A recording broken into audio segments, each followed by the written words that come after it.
الحمد لله رب العالمين والعاقبة للمتقين والصلاة والسلام على سيد الأنبياء والمرسلين خاتم النبيين محمد وعلى آله وصحبه أجمعين أما بعد. میرے دینی اور ایمانی بھائیوں، بزرگوں اور دوستوں، اللہ کی وحدانیت اور شرک کے سلسلے میں گزشتہ 2 ہفتوں سے گفتگو چل رہی ہے. اس ہفتے جو موضوع اختیار کیا گیا ہے وہ ہے عبادت میں اللہ کے ساتھ کسی کو شریک نہ کرنا. اس کو کہتے ہیں توحید الالوہیہ. الہ کہتے ہیں اللہ کی جو صفت ہے یا اللہ کا جو نام ہے اس میں ایک نام الہ کا ہے. الہ کے معنی ہے معبود. آدمی اپنی پریشانی میں، اپنی ضرورت میں، اپنی بے چینی میں جس ذات کی طرف لپکتا ہے اور جس سے مانگتا ہے، جس کی عبادت کرتا ہے، اس کو الہ کہتے ہیں. اللہ تعالیٰ کا مطالبہ ہے کہ عبادت میں اللہ کے ساتھ کسی کو شریک نہ کیا جائے. یہ اللہ کا مطالبہ ہے. اب کچھ چیزیں ہوتی ہیں جس سے غلط فہمی پیدا ہوتی ہے. 2-3 باتوں کی کو سمجھنے کی ضرورت. پہلی بات تو یہ ہے کہ اللہ کا وجود، اللہ کی ذات ہے، اس سے کوئی انکار نہیں کر سکتا. جو لوگ اپنے آپ کو ایتھسٹ یا ناستک کہتے ہیں، ملحد، خدا کا انکار کرنے والے ہوتے ہیں، وہ بھی چاہے زبان سے فیشن کی بنیاد پر انکار کریں، لیکن ان کا دل خدا کے وجود سے انکار نہیں کر سکتا. ان کو بھی پریشانی آتی ہے، مصیبت آتی ہے تو دل اللہ کی طرف متوجہ ہوتا ہے، بھلے زبان سے اس کا اقرار نہ کرے. تو اللہ کے وجود کی پوری دنیا قائل نہیں ہے. ابتدا سے لے کر آج تک دنیا کی اکثریت وہ ہے جو اللہ کے وجود کی قائل ہے. دوسری چیز، اللہ تعالیٰ ساری انسانیت کو پیدا کرنے والے ہیں. آسمان کو، زمین کی مخلوقات کو پیدا کرنے والے ہیں، سب کو پالنے والے ہیں. اس پر بھی تقریباً اتفاق ہے. دنیا کے سارے لوگ تقریباً اس کو مانتے ہیں، اقرار کریں نہ کریں لیکن دل سے اس کو تسلیم کرتے ہیں. اللہ تعالیٰ نے مکے کے جو مشرکین، جو مکے میں مشرک تھے، ان کا صاف طور پر تذکرہ کیا ہے کہ ان کے بارے میں اللہ تعالیٰ نے کہا کہ ان سے جب پوچھا جاتا ہے قُلْ مَن رَّبُّ السَّمَاوَاتِ وَالْأَرْضِ، کہ ان سے پوچھو کہ آسمان اور زمین کو پیدا کرنے والے کون ہیں، تو کہیں گے اللہ. ان سے پوچھا جائے کہ آسمان اور زمین کا مالک کون ہے، تو کہیں گے اللہ. اس کا اقرار کرتے تھے مکے کے مشرک تھے کہ پیدا کرنے والے ساری کائنات کے اللہ، درخت کو بھی، پہاڑ کو بھی، زمین کو بھی، آسمان کو بھی، انسانوں کو بھی، جانوروں کو بھی، جنات کو بھی، ساری چیزوں کو پیدا کرنے والے اللہ ہیں. اس کا مکے کے مشرک بھی اس کا اعتراف کرتے تھے. لیکن ان کی غلطی کیا تھی؟ وہ عبادت میں اللہ کے ساتھ دوسروں کو شریک کرتے تھے. اسی لیے اللہ تعالیٰ نے قرآن مجید میں اس کا بھی تذکرہ کیا کہ جو مشرک ہیں یہ جب کسی چیز میں پھنس جاتے ہیں،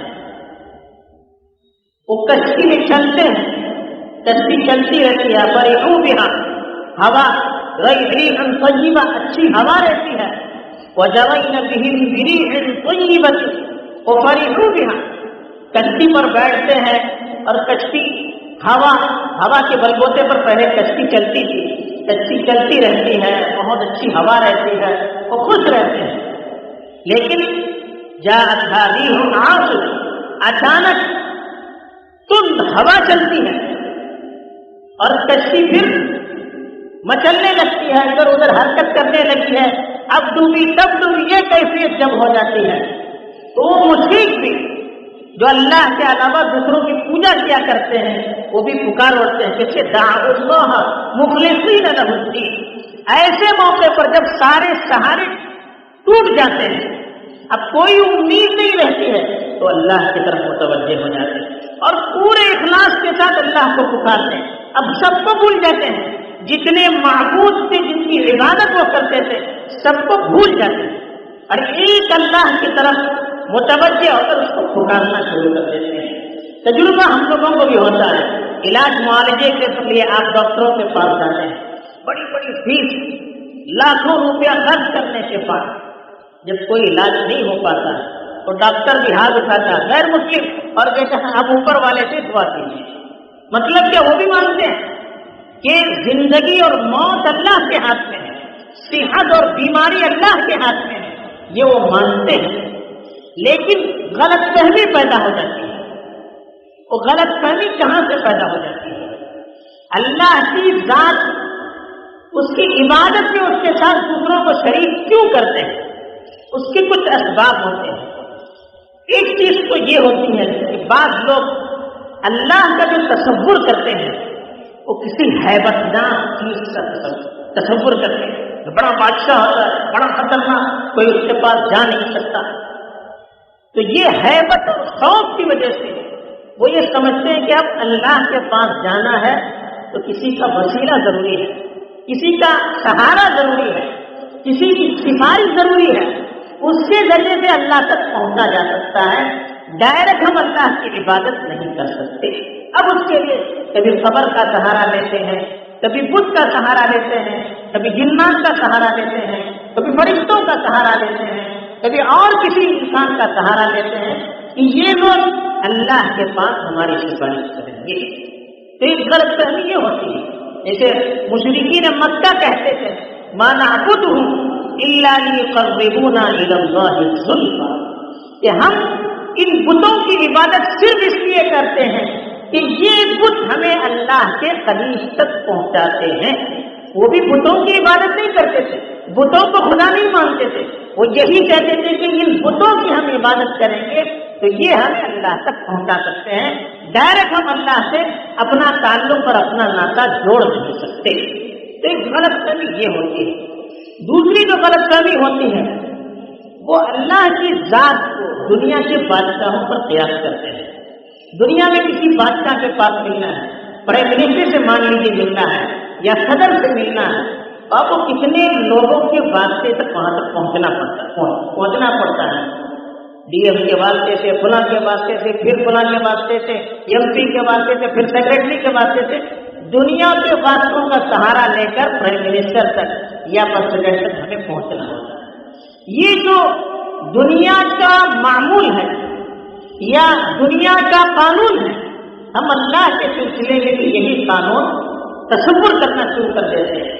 اللہ کے بارے میں بھی یہی سوچتے ہیں کہ اللہ تک پہنچنا ہے تو ڈائریکٹ نہیں جا سکتے، دنیا کے قانون کے مطابق واسطوں سے، سہاروں کو درمیان میں لا کر اللہ تک پہنچتے ہیں. تو یہ بھی ایک غلط فہمی ہو جاتی ہے. تیسری جو غلط فہمی ہوتی ہے وہ یہ کہتے ہیں کہ عبادت تو ہم اللہ کی کرتے ہیں، لیکن عبادت کرنے کے لیے ہمیں سامنے کچھ سیمپل ہونا چاہیے. ہمیں تو اللہ نظر نہیں آتا ہے تو ہمیں سامنے کوئی چیز ہونی چاہیے. اس چیز کو سامنے رکھ کر ہم اللہ کی عبادت کرتے ہیں. اس کے لیے وہ اسٹیچو بناتے ہیں، بت بناتے ہیں کہ اس کو سامنے رکھ کر ہم اللہ کی عبادت کرتے ہیں. گویا ان کو غلط فہمی ہو جاتی ہے کہ کوئی چیز اللہ کی طرف ہمیں توجہ کرنے والی چاہیے تو ان چیزوں کو وہ سہارا بناتے ہیں. تو یہ چیز بھی بت پرستی تک پہنچا دیتی ہے اور اللہ کی عبادت میں دوسروں کو شریک کرنے کے لیے ہمیں مجبور کرتی ہے. چوتھی چیز جو انسان کی اس میں غلط فہمی کی وجہ سے انسان غیر اللہ کی عبادت کرنے لگتا ہے وہ ہے کہ انسان جب کسی چیز کے اندر فائدہ دیکھتا ہے، پچھلے ہفتے بھی بتایا تھا، انسان کے اندر عقیدت کا جذبہ ہے، احترام کا جذبہ ہے، عظمت کا جذبہ ہے. جب کسی چیز کے اندر غیر معمولی صلاحیت دیکھتا ہے تو انسان متاثر ہو جاتا ہے. انسان سے متاثر ہو جاتا ہے. سامنے والے کو دیکھتا ہے کہ وہ غیر معمولی اخلاق والا ہے، غیر معمولی عبادت کرنے والا ہے، غیر معمولی صلاحیتوں والا ہے. وہ یہ سمجھتا ہے کہ اللہ کی ذات سے اس کا کوئی خاص تعلق ہے. تو اس سے واسطے سے ہم اللہ تک پہنچ سکتے ہیں. ہو نہ ہو یہ بھی معبود کا کوئی مظہر ہو سکتا ہے. اسی لیے دیکھیے سورج سے روشنی ملتی ہے، اب اس کی بھی پوجا شروع کر دیتے ہیں. دریا ہے، نہر ہے، اس سے پانی ملتا ہے، فائدہ ملتا ہے، اب اس سے بھی متاثر ہو جاتے ہیں، اس کی پوجا شروع کر دیتے ہیں. گائے ہے، اس سے دودھ ملتا ہے، اس سے متاثر ہو جاتے ہیں، اس کی پوجا شروع کر دیتے ہیں. درخت ہے، اس سے متاثر ہو جاتے ہیں کہ وہ پھل دیتا ہے، سایہ دیتا ہے، اب اس سے متاثر ہو جاتے ہیں، اس کی پوجا شروع کر دیتے ہیں. یہ بھی ایک غلط فہمی ہو جاتی ہے جس کی وجہ سے اللہ کے ساتھ بہت سی چیزوں کو شریک کرتے ہیں کہ ان سے بھی ہمیں فائدہ پہنچتا ہے. جیسے اللہ سے ہمیں فائدہ پہنچتا ہے تو ہم اللہ کی عبادت کرتے ہیں، تو اللہ کی مخلوق میں وہ بہت سی چیزیں جن سے بظاہر ان کو فائدہ نظر آتا ہے یا جن کے اندر کوئی غیر معمولی صلاحیت نظر آتی ہے، اب اس کی پوجا کرنا شروع کر دیتے ہیں اور اس کو بھی اللہ کے ساتھ شریک کرتے ہیں اور اس کی بھی عبادت کرنے لگتے ہیں. اسی سے یہ بتوں کی عبادت کا، غیر اللہ کی عبادت کا یہ تصور اور یہ عمل چلا ہے. حالانکہ اللہ تعالیٰ نے کہا کہ لیس کمثلہ شیء، اللہ کی ذات پر ہم کسی کو تول نہیں سکتے. دنیا کی کسی چیز کو ہم اللہ کے برابر نہیں، اللہ کو سمجھنے کے لیے دنیا کی کسی چیز کو ہم تول نہیں سکتے یا دنیا کی کسی چیز پر اللہ کی ذات کو تول نہیں سکتے، اس لیے کہ اللہ کی طرح کوئی چیز ہو ہی نہیں سکتی. جب اس کی طرح کوئی چیز ہو ہی نہیں سکتی تو اس کے برابر کسی کو قرار دینا، اس کے مشابہ کسی کو قرار دینا یا اس کے قریب کسی کو قرار دینا، یہ ساری چیزیں غلط ہیں. اسی لیے دیکھیے اللہ تعالیٰ نے بندوں سے مطالبہ کیا کہ نماز دن میں جو 5 وقت پڑھتا ہے، نماز کی ہر رکعت میں سورہ فاتحہ پڑھنے کے لیے کہا گیا. اور اس میں ایک آیت ہے ایاک نعبد و ایاک نستعین. بندوں کی زبان سے دن کی 5 نمازوں کی ہر رکعت میں یہ اعتراف کروایا گیا، یہ اقرار کروایا گیا کہ یا اللہ ہم آپ ہی کی عبادت کرتے ہیں اور آپ ہی سے مدد مانگتے ہیں. یہ اقرار کیوں کرایا گیا کہ نماز کی ہر رکعت میں انسان یہ غور کرے اور اپنے آپ کو اللہ کے تابع کرے، اللہ کے علاوہ کسی اور کو عبادت نہ کرے. اس نے کہا فاعبدہ واصطبر علیہ، کہا کہ اللہ کی عبادت کرو اور اسی پر جمے رہو، اس کے علاوہ اور کسی کو اس کے ساتھ شریک مت کرو. وَإِلَٰهُكُمْ إِلَٰهٌ وَاحِدٌ، کہا تمہارا معبود تو تنے تنہا معبود ہے، لا الہ الا ہو، اس کے علاوہ کوئی معبود ہو نہیں سکتا، عبادت کے کوئی لائق ہو نہیں سکتا. اس لیے کہ دنیا میں اللہ کے علاوہ جتنی بھی چیزیں ہیں وہ سب مخلوق ہیں، ان کو اللہ نے پیدا کیا. ایسے ہم انسان ہیں، ہم کو اللہ نے پیدا کیا تو سورج کو بھی اللہ نے پیدا کیا، آسمان کو بھی اللہ نے پیدا کیا، زمین کو بھی اللہ نے پیدا کیا، گائے بیل کو بھی اللہ نے پیدا کیا، درخت کو بھی اللہ نے پیدا کیا، ولیوں کو بھی اللہ نے پیدا کیا، نبیوں کو بھی اللہ نے پیدا کیا، فرشتوں کو بھی اللہ نے پیدا کیا، جنوں کو بھی اللہ نے پیدا کیا. کہ سب اللہ کی مخلوق، ہم بھی اللہ کی مخلوق. تو مخلوق ہونے کے اعتبار سے ہم سب برابر. وہ ساری مخلوق جن کو اللہ نے پیدا کیا، جن کو ہم بڑا سمجھتے ہیں، وہ سب اللہ کی عبادت کرتے ہیں، پھر ہم ان کی کیوں عبادت کریں؟ نبی اللہ کی عبادت کرتے ہیں، فرشتے اللہ کی عبادت کرتے ہیں، جنات اللہ کی عبادت کرتے ہیں، درخت اللہ کی تسبیح پڑھتے ہیں، نہریں اللہ کے حکم پر جاری ہیں، آسمان اور زمین اللہ کے حکم پر قائم ہے. تو یہ ساری چیزیں ان کو اللہ نے پیدا کیا، یہ اللہ کے حکم کے تابع ہیں، اللہ کی عبادت کرتے ہیں. تو پھر ہم انسان جن کی خدمت کے لیے ان ساری چیزوں کو اللہ نے پیدا کیا، تو ہم اللہ کو چھوڑ کر ان کی عبادت کریں، یہ کہاں سے عقل اس کو تسلیم کرتی ہے؟ تو یہ پہلی چیز ہے صرف فی عبادت، عبادت میں اللہ کے ساتھ کسی کو شریک کرنا. اس کی بھی بہت سی صورتیں ہیں، اگلے ہفتے انشاءاللہ اس کو روشنی ڈالنے کی کوشش کی جائے گی. اللہ تعالیٰ ہمیں خالص اللہ کے لیے عبادت کرنے اور باقی ساری چیزوں کو اس کے ساتھ اور کسی بھی چیز کو اس کے ساتھ شریک کرنے سے محفوظ رکھے.